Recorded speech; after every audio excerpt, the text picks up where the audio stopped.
ومكملين معاكم على شبكة علم مصر ومسرح وزارة الشباب والرياضة ومهرجان أوسكار إيجيبت الدورة الثالثة.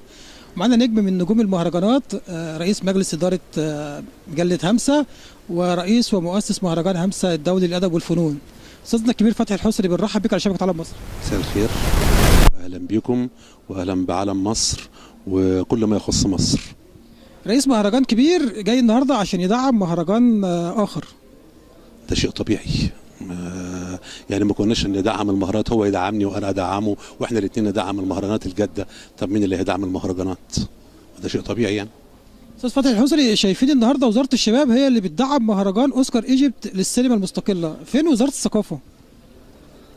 في وزاره الثقافه قاعدين هناك، يعني عندهم ورق كتير بيقعدوا يقروه وفاضيين الناس يعني. كتر خيرهم، الراجل وزير الثقافه مدي صلاحيات لناس يردوا على تليفون، ما بيعبروش حد ولا بيردوا على حد، والاخ مدير مكتبه اكرمه الله ما بيردش على حد خالص نهائيا، خاصه فيما يتعلق برعايه مهرجان ثقافي وانا اولهم. اكتشفنا بعد مهرجان همسة الدورة الثالثة ان الصحافة العربية والعالمية بتهتم بالمهرجانات المصرية الخاصة، واكتر مهرجان اتكتب عنه في مصر السنة اللي فاتت كلها وما زال بيكتب عنه حتى الان مهرجان همسة. ما هو للاسف الشديد زمار الحي لا يطرب. احنا هنا عمالين ننادي، وبعدين اصل هم عندهم مصر دي حاجه كبيره قوي، احنا اللي مش قادرين نعرف مين مصر، هي دي المشكله. احنا مش عارفين مصر قد ايه لكن هم عارفين، فبالتالي لما حد فيهم بيجي يتكرم على مصر بيقيموا الدنيا ويقعدوها، لانه رايح مصر، رايح مهرجان في مصر، حتى ولو كان مهرجان صغير مش معروف. لكن احنا هنا ولا فرقه معانا، احنا هنا نجري ورا اخبار السنيه كعب الغزال وعليا بنت ابوها، لكن مهرجان ثقافي ومهرجان ادبي كل سنه وانت طيب يعني، محدش بيسال. احنا تابعنا السنه دي او السنه اللي فاتت في شهر 10 ان بعض الادباء والشعراء الجزائريين والمغاربه والتوانسه تم استقبالهم بصفه رسميه بعد فوزهم في مهرجان همسه في مصر. ده حقيقي، ده حقيقي، ومش في الجزائر وتونس بس، ده كمان في ايران.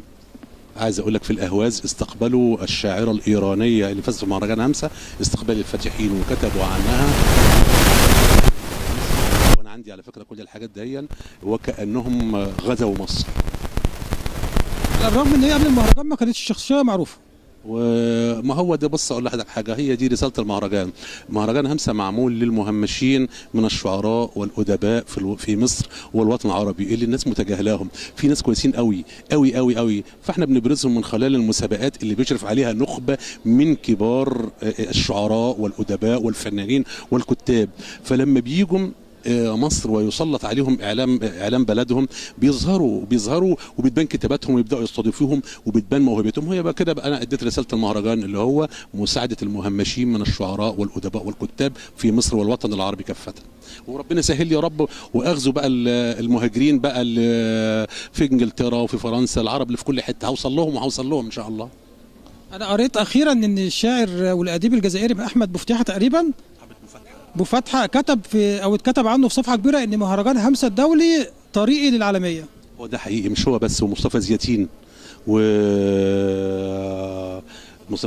ومحمد بن زخروفه، لا كتير قوي ومش بعرف اعدهم يعني، لان انا بيبقى كل سنه في جديد.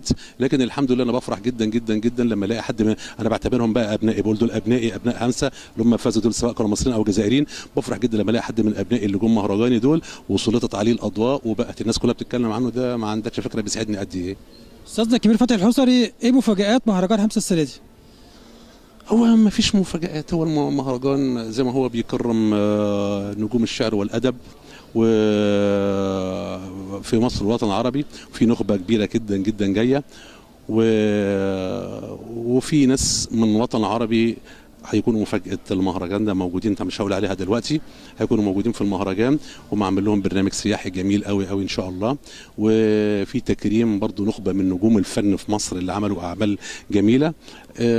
يا رب يكون بس ان شاء الله كده مهرجان ناجح على مستوى الدورات الثلاثة اللي فاتت. سبب اختيار الفنان الشعبي سيد درويش كرمز للمهرجان في الدورة الرابعة؟ ده مش محتاج يكون له سبب، ده سيد درويش. عارف يعني ايه سيد درويش؟